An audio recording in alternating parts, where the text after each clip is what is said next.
आज press conference कर रहे हैं आप दिल्ली में, पूरा मामला क्या है, किस लिए आए हैं मीडिया के सामने आप? मीडिया के सामने आने का हमारा मेन मकसद ये है कि सबसे पहले तो एक दो मेजॉरिटी हैं।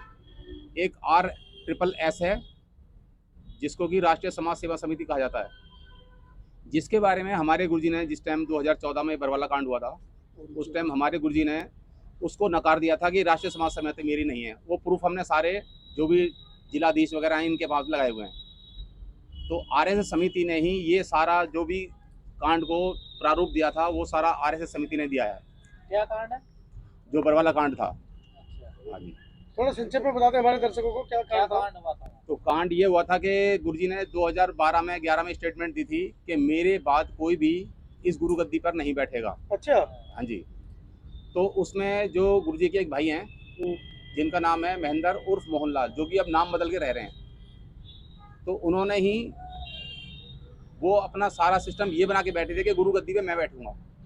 तो उन्होंने धोखाधड़ी कहो या कैसे भी कहो, उन्होंने गुरुजी की समिति को ख़त्म करके अपनी एक नई समिति, जिसका दास अभी नाम बता रहा है, RSS। आपके ज्ञान के लिए ये बता दूं, RSS आर्य समाजी से नहीं है, मतलब हमारा RSS है राष्ट्रीय समाज सेवा समिति, राष्ट्रीय सेवक संघ नहीं, राष्ट्रीय समाज सेवा समिति, जो कि गुरुजी ने नहीं बनाई। गुरुजी ने मीडिया के सामने सबसे सामने बोला है। उसने ही ये कमांडो वगैरह बनाए थे, जिनके पास हमारे प्रूफ भी हैं, जिनके एवज में हमारे पास प्रूफ भी हैं। जो उन्होंने बिल्ले बनाए थे, उन्होंने आदेश वहाँ से ये निकाल दिया जब वो कांड हुआ था कि वो सारे बिल्ले वगैरह डॉक्यूमेंट्स वगैरह सब जला दिए जाएं, लेकिन हमने वो अभी तक नहीं फेंके हैं, वो अपने पास प्रूफ के तौर पर रखे हुए हैं। तो इस मीटिंग का मतलब ये है कि हमने सब जगह जा करके इनकी दरखास्त दी है, लेकिन हमारी सुनवाई तो हुई है, लेकिन वो स्तर पे नहीं हुई। तो षड्यंत्र क्या लग रहा है आपको, जेल में है जो? षड्यंत्र ये है कि सर, गुरुजी के आदेश बता बता करके इन्होंने जो भी ऑथराइज अनऑथराइज भक्तों को डरा के कि भाई तुम्हारे को नाम नहीं दिया जाएगा, तुम्हारे को ये हो जाएगा, तुम्हारे को आश्रम में नहीं घुसने दिया जाएगा, ये सब तरीके के इनके डरा करके इनको समिति बनाया, ब्लैक कमांडो बनाए गए, सारी सिस्टम को बिगाड़ा गया। और जो कमांडो बनाए गए थे और जो पुलिस में और उसमें मुठभेड़ हुई, उसमें उसका क्या उसका मुठभेड़ में यही था कि गुरुजी ने साफ कहा कि भाई मेरे को भी रोक रखा था, मुझे भी अंदर बंधक बना रखा था। तो जो खुद बंधक है वो दूसरों को कैसे बंधक बना सकता है? तो गुरुजी के आदेश से नहीं हुआ था वो? जी नहीं। किसके आदेश से हो रही थी वो? ये RSS समिति जो है, RSS जो है, ये उसके आदेश से सारा हो रहा था, क्योंकि गुरुजी ने हमारे सामने आके कभी नहीं कहा कि भाई तुम कमांडो बनो या लाठी बम पत्थर मारने की ट्रेनिंग लो। कभी हमारे सामने गुरुजी ने आके कभी नहीं कहा हमारे सामने। गुरुजी तो ये कहते हैं भाई तुम्हें चींटी मारने में पाप लगेगा। तो किसके कहने पर कर रहे थे? ये सारा RSS के कहने पे हुआ है सारा कुछ। कौन है उसका मालिक? उसका हेड इंचार्ज, हम वहाँ पे डॉक्यूमेंट्स लेके आए हुए हैं, चंडीगढ़ हाईकोर्ट में भी दिए हैं, सब दिए हैं, और हमारे पास एक फोटो भी है। उन्होंने क्या कराया कि 2012 के अंदर ये सारी समिति अपनी बनी, जिसमें कि जो पुरानी समिति थी गुरुजी की, उसका नाम था बंदी छोड़ भक्ति मुक्ति ट्रस्ट। अब इन्होंने उसको कबीर परमेश्वर ट्रस्ट बना दिया। किसने बनाया? ये गुरुजी के भाई द्वारा बनाई गई है, महेंद्र के द्वारा। अच्छा। उसके साथ 8 जने और भी हैं, जिनके की हमने लेटर हाई कोर्ट में भी लगा रखे हैं, चंडीगढ़ हाई कोर्ट में भी दे के आए हैं, और जो वहाँ के जितने भी आला अधिकारी हैं उन सबके पास हमने 15-15 किलो की फाइल भेजी हैं, लेकिन उसके बावजूद भी इस रोटेशन को आगे नहीं बढ़ाया जा रहा है। तो सारा खेल मतलब संत महाराज जो इनके भाई खेल रहे हैं? हाँ जी, रामपाल जी के भाई हैं। रामपाल जी के भाई हैं, उनका नाम है महेंद्र। हाँ। गुरु जी के ऊपर तो आरोप ये भी है कि उन्होंने तारीखें क्रॉस की, तारीखों पर नहीं पहुंचे। जब कोर्ट में तारीख लग रही थी तो तारीख में नहीं पहुंच पा रहे थे, इसीलिए कोर्ट ने उनको दोबारा गिरफ्तार किया और उनकी बेल भी खारिज कर दी है। जी, उसके बारे में दास बताएगा। हम चंडीगढ़ में थे, 25 अक्टूबर की बात है, दिवाली के दूसरे तीसरे दिन की बात है ये। तो जब हम वहाँ पहुंचे चंडीगढ़ पे, हमारे को बुलाया गया, बरगला करके बहकार करके। की बात है ये 2016 तारीख 2015 की बात है। चंडीगढ़ रेलवे स्टेशन पर बुलाया हमारे सबको। वहाँ पे कम से कम 50-60 हज़ार के करीब पब्लिक थी, जो कि स्टेशन की सारी दुर्दशा खराब कर दी वहाँ पे, क्योंकि उस सिस्टम था नहीं वहाँ पे, कोई अग्नि मूतने का कोई सिस्टम बना रखा था इन्होंने, वो सारा सड़ा दिया पूरा स्टेशन। और वहाँ पे इन्होंने एक तरीके का समझ लो कि स्टेशन को हाईजैक कर लिया पूरा। और तो अभी क्या आरोप है संत रामपाल जी पे? जो संत रामपाल जी पे अभी क्या आरोप है, किस आरोप में बंद है जेल में? संत रामपाल जी महाराज पे एक तो देशद्रोह का मुकदमा चल रहा है 428 और 429 है, और 430 में गुरुजी को सजा हो चुकी है। 426/14, 427/14, इनमें गुरुजी बाइज्जत बरी हो रखे हैं। जब वो गुरुजी बाइज्जत बरी हो रखे हैं बंधक बनाने के केस में, जो खुद कह रहा है कि मैं बंधक हूँ, वो दूसरे को बंधक कैसे बना सकता है? तो ये हमारी जांच का विषय है। और हम जांच के लिए जब भी हिसार गए हैं, रोहतक गए हैं या चंडीगढ़ गए हैं, तो वो 4th क्लास के रैंक अफसर से उसकी जांच करा दी जाती है। अब आप चोर से जाके पूछोगे भाई आपने चोरी करी, वो बताएगा कि चोरी करी मैंने। तो ये हमारी जांच जो भी हुई है अभी तक वो आला अधिकारियों से नहीं हुई है। आश्रम किसके कंट्रोल में है अभी? आश्रम कंट्रोल में है ये RSSS के, और जिनके इंचार्ज ये 8 जनों के नाम हमने लिख के दे रखे हैं। उसमें गुरुजी का भाई भी है महेंद्र उर्फ मोहनलाल, उनके अंडर में है? उनके अंडर में। सरकार का अधीन है अभी आश्रम? हाँ, इस टाइम तो कस्टडी में पुलिस वालों के है वो। पुलिस हाँ, कस्टडी प्रशासन में के कस्टडी में। है। हाँ जी।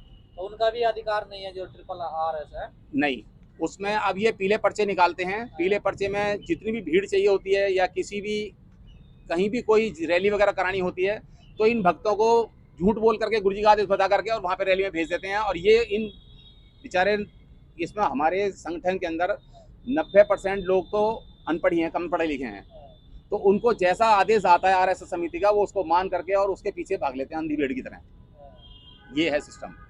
तो ये सिस्टम की वजह से हम इसको, हमारा आगे प्रोसीजर ये है कि भाई ये सिस्टम किसके नाम से चल रहा है इस 10% में, हमें उसकी जांच करानी है।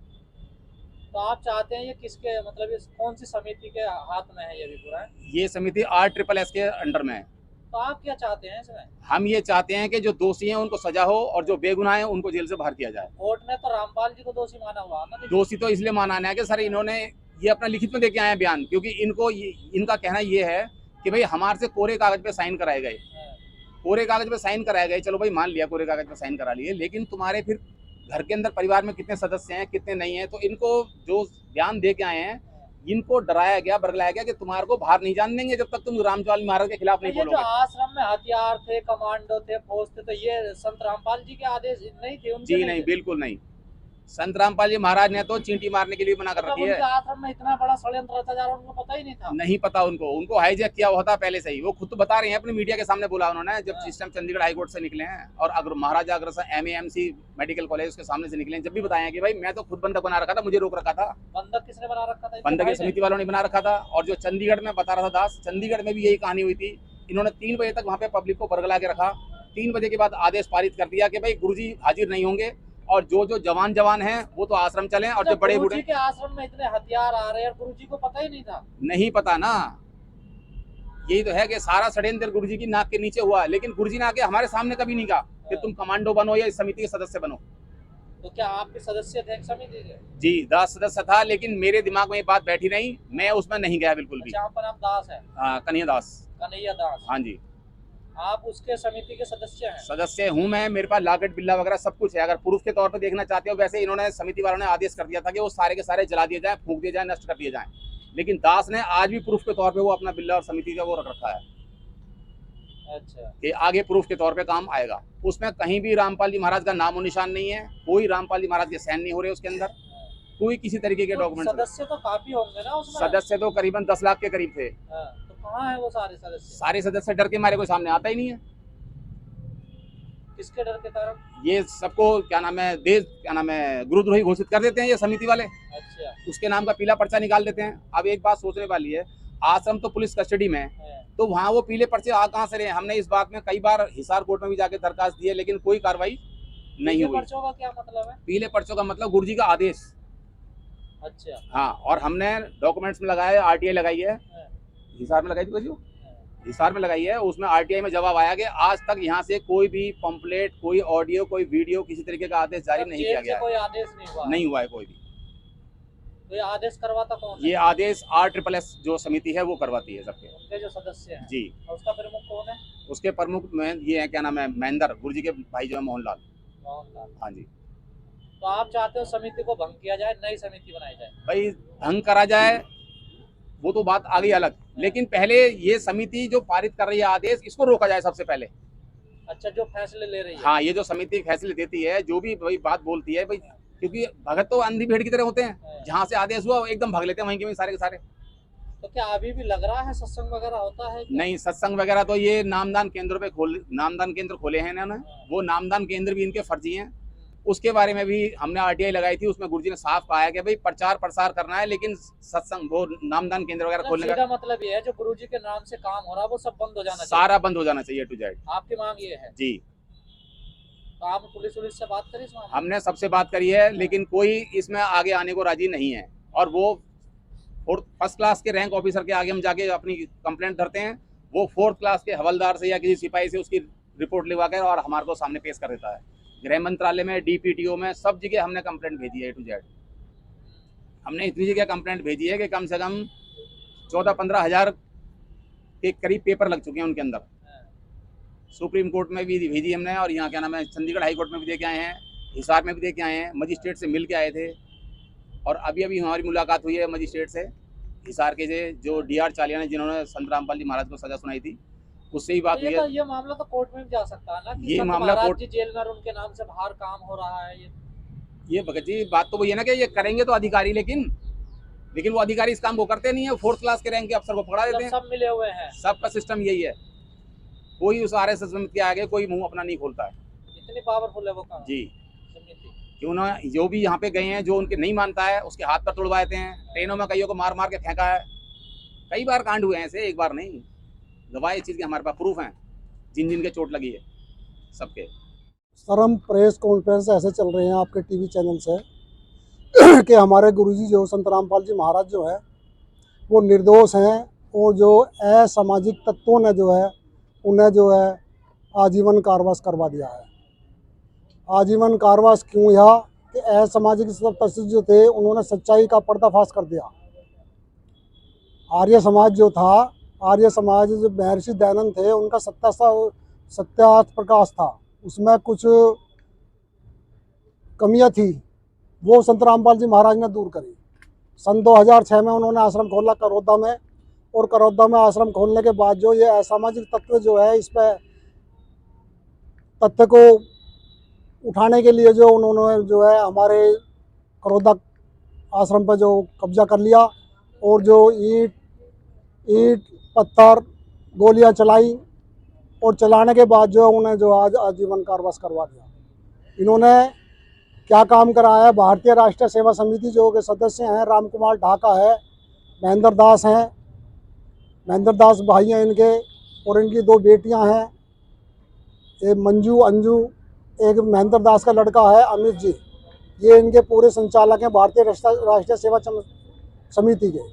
जब गुरुजी 2006 में जेल चले गए थे, जेल के आने के बाद जो है इन पर जो वारंट भेजे गए, तो गुरुजी को रास्ते में से वापस ले आते थे। लेकिन गुरुजी जेल में, वहाँ कोर्ट में जाना चाहते थे, लेकिन राष्ट्रीय सेवा समिति वाले जो हैं ये मतलब नहीं जान देते थे। इसलिए जो है बरवाड़ा कांड जो हुआ, और बरवाड़ा कांड में जो कुछ असामाजिक तत्व जो थे उन्होंने ज़्यादा षड्यंत्र रचने के बाद जो 3 FIR दर्ज करी, जो 426, 427, 428, 429 जो है केस हमारा चला हुआ है 28 का, और जो है 2 केसों में इन्होंने आजीवन कारावास करवा दिया, और एक अभी जो है बाकी इन्होंने पेंडिंग में डाला हुआ है। तो हमारी सरकार से मांग ये है कि हमारे गुरुजी को निर्दोष साबित हम करेंगे, और जो जब से जेल में गए हैं ये भारतीय राष्ट्र कोर्ट करेगा ना, आप कैसे कर सकते हैं निर्दोष उनको? हम दावा करेंगे ना उसमें। दूसरा जो पक्ष है वो क्यों पंगा ले रहा है, मतलब रामपाल जी से? रामपाल जी से पंगा ही ले रहा है कि वो गद्दी अपना जो अपने अंडर में करना चाहते हैं, गद्दी की लड़ाई है। वो कौन लोग हैं? वो भारतीय राष्ट्रीय सेवा समिति है, वो पहले संगठन में हरियाणा। हाँ, संगठन में 2006 से चले आ रहे हैं वो सब। नहीं सर, रामपाल जी के साथ थे क्या पहले वो? हाँ, पहले भी थे। तो मतलब गद्दी को लेकर विवाद चल रहा है? गद्दे को लेकर विवाद चल रहा है, और जो इसमें असामाजिक तत्व जो हैं उनकी जो रोजी रोटी बंद हो गई है। तो सबसे मेन चीज क्या है, मेन पॉइंट ये है कि गुरुजी जेल के अंदर आजीवन कारावास में बंद है, और जितना भी षड्यंत्र जो चल रहा है, आज पुस्तक सेवा है, ऑडियो है, वीडियो है, जो भी कार्यक्रम करते हैं, पीले पर्चे करते हैं, 500 साढ़े 500 नामदंड केंद्र फर्जी खोल रखे हैं, और कम से कम भी 20-50 आश्रम इन्होंने खोल रखे हैं। तो गुरुजी जेल के अंदर है, तो गुरुजी को आदेश बनाकर ये पब्लिक में जो है भक्तों में वो डाल देते हैं। आपने जेल में गुरु से मिलने की कोशिश की, बात करने की कोशिश की? गुरुजी को मिलने की कोशिश करी, लेकिन उन्होंने, जब हम गए DGP के यहाँ, तो उन्होंने ये कहा कि इनके जो ब्लड का रिलेशन है वही मिल सकता है, अन्यथा कोई नहीं मिल सकता। जबकि गुरुजी ने सन 1997 में अपना आधार कार्ड, पैन कार्ड सिर्फ अपने नाम से बना लिया था। जब से इन्होंने संत बने थे, सब कुछ परिवार छोड़ दिया था। नहीं, फैमिली में जो लोग हैं उनके, वो तो प्रयास कर सकते हैं मिलने के लिए, गद्दी संभालने के लिए प्रयास कर सकते हैं। वो गद्दी करने का प्रयास पूरा कर रहे हैं, लेकिन भक्तों को तो गुमराह कर रहे हैं। अच्छा, तो दूसरा पक्ष है, दूसरा पक्ष है वो गुमराह कर रहा है, षड्यंत्र रच रहा है। षड्यंत्र रच रहा है और ये कह देता है कि भक्तों को आगे कि जो गुरु जी का जेल से आदेश आया है, ये पुस्तक सेवा ये करनी है, ये और नामदान केंद्र खोलने आप ये हैं। कहना चाह रहे हैं कि संत रामपाल जी के परिवार के लोग ही षड्यंत्रकारी हैं? हाँ जी। कितने लोग हैं उसमें? जैसे कि आपने बताया बेटियां उनकी।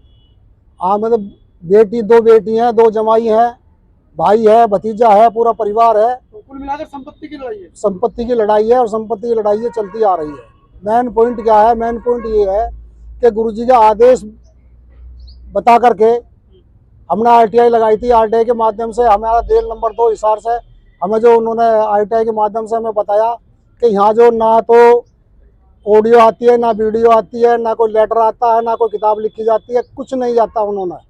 ये हमने जो सब चीज़ जो देने के बाद भी ये भी फिर षड्यंत्रकारी, फिर भी इनका षड्यंत्र चल रहा है। तो वर्तमान में क्या स्थिति है गुरुजी के साथ में? वर्तमान गुरुजी के साथ में स्थिति ये है, हम तो वहाँ देख नहीं पाए, ना हम जा पाए, लेकिन जो आदमी जेल में रहेगा वो क्या सुखी रह सकता है? लेकिन बाबा राम रहीम तो पैरों पे बाहर आ जाते हैं 4-4 महीने में। पैरोल में बाहर ऐसे आ जाते हैं। राम रहीम के जो है उनके जो संस्था है वो भारत सरकार से मिली हुई है। वो वोटों का चक्कर है, वोट दिखा देते हैं कि हमारी इतनी वोट है। तो वोट तो आपके भक्तों की भी है ना। तो हम जो राजनीतिक में हमें आते नहीं ना। हमारे गुरुजी का सख्त आदेश है कि राजनीति में जो रहेगा वो मेरे आश्रम में ना आए। अच्छा, तो जो ये षड्यंत्र रच रहे हैं दूसरे पक्ष के लोग, उनके खिलाफ आप पुलिस में जा सकते हैं, कोर्ट में जा सकते हैं। कोर्ट में, सुप्रीम कोर्ट में गए थे, वहाँ हमने केस लड़ा था और केस लड़ने में कुछ सुप्रीम कोर्ट ने ये आदेश दिया है कि तुम भारत सरकार जो है, भारत सरकार को जो अप्लाई करो, फिर से कार्रवाई करो। भारतीय सरकार तुम्हें जो सहायता प्रदान करेगी, तुम्हारी बात सुनेगी। हमने वो भी काम कर दिया, लेकिन उससे भी हमें जो पूरी रिलीफ नहीं मिल पाई। तो इसलिए प्रेस कॉन्फ्रेंस आप लोग कर रहे हैं, क्या मतलब क्या कहना चाह रहे हैं? सरकार को कहना चाह रहे हैं, भक्तों को कहना चाह रहे हैं, या षड्यंत्रकारी को क्या आप कहना चाह रहे हैं? देखो, हम षड्यंत्रकारियों को हम ये कहना चाहते हैं कि हमारे गुरुजी जेल से बाहर आए और जो सीबीआई जांच हो और जो ऐसे असामाजिक तत्व हैं जो भी इनका दोषी हो उन्हें जो करारी सजा मिले और निर्दोष आदमी को जेल से बाहर निकाला जाए। लेकिन सजा हो गई है उनको, तो या तो आप उच्च कोर्ट में जाइए, तभी कुछ मामला हो सकता है। उसको सजा हो चुकी है, दोषी सिद्ध हो चुके हैं वो तो। मैंने आपको आपके चैनल के माध्यम से बताया तो था कि हम जो है सुप्रीम कोर्ट पहुंचे हैं। सुप्रीम कोर्ट ने जो हम जो वहाँ 3-4 वकीलों बैठ कर जज के सामने जो डिसीजन दिया है, सुप्रीम कोर्ट ने ये दिया है कि तुम जो एक बार जो भारत सरकार को जो है वो करो, कार्रवाई करो दोबारा से, तो भारत सरकार जो तुम्हारी जो है मांगे सुनेंगी और उसमें कार्रवाई करेगी। तो भारत सरकार में जाएंगे अब भारत सरकार में हम सब जगह पहुँच लिए, सब कुछ सब कर दिए। वीडियो के अंदर हो के आए हैं, पूरे भारत के अंदर कोई भी ऐसा डिपार्टमेंट नहीं है जहाँ पर हमने जो संत रामपाल जी के दस्तावेज ना हमने पहुँचा दिए हो। चाहे भारत सरकार हो, चाहे राज्य सरकार हो, चाहे लेबर कोर्ट हो, चाहे जो सेक्शन कोर्ट हो, चाहे हाई कोर्ट हो, चाहे सुप्रीम कोर्ट, जो संत रामपाल जी के दस्तावेज जो हर जो डिपार्टमेंट में मिलेंगे। तो आपको क्या लग रहा है, क्यों उनके साथ न्याय नहीं होने दे रही है सरकार, या उनके जो षड्यंत्रकारी हैं? उनके षड्यंत्रकारी जो हैं, अगर गुरुजी बाहर आ जाएंगे तो उनकी दुकानें तो फिर चालू बंद हो जाएंगी। अब उनकी दुकानें चल रही हैं। जो आश्रम है, जो संपत्ति है, उसका किसका कब्जा है? उसका कब्जा सिर्फ जो भारतीय राष्ट्रीय सेवा समिति का है। बाकी आश्रम जितनी बड़ी भी संपत्ति है किसी के नाम नहीं है, सब उनके भक्तों के है। कोई भी भगत जो उसका वो नहीं है, उत्तराधिकारी नहीं है। उत्तराधिकारी का अब तक कोई नहीं है।